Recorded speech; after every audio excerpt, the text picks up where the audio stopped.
Seller paid $700 to have 2 electrical outlets installed in her kitchen, the GFCI outlets. $700.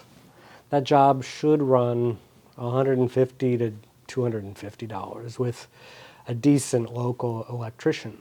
But it kind of seemed reasonable at the time. I'll tell you how that happened and what to do so that it doesn't happen to you when you're getting your home ready to sell.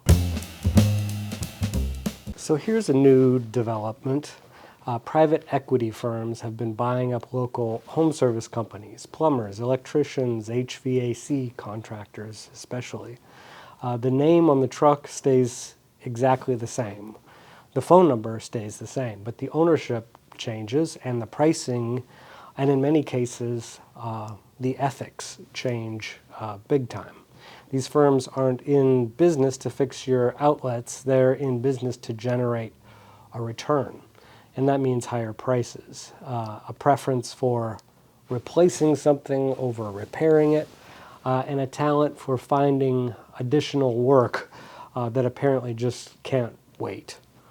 Not every big contractor operates in this way, but the old assumption that the familiar name that you've come to trust means a fair price doesn't always hold true. So when you're prepping a house to sell, you're often doing 5 or 6 repairs all at once.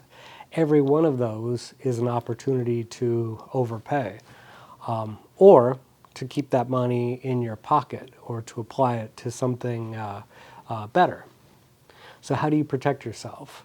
First, get at least 2 bids, maybe 3.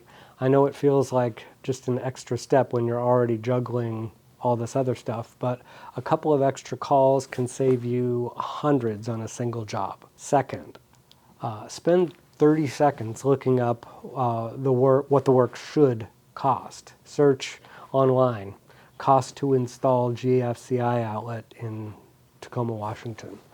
Or just ask an AI assistant. You don't need to be an expert, you just need enough to recognize when a number looks wrong.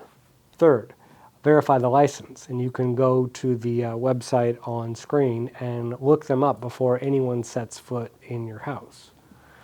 2 minutes. If they're not listed, you have your answer. Getting a house ready to sell is stressful at times, and calling the first number that picks up feels like a reasonable shortcut. But a little diligence on bids can really save you money.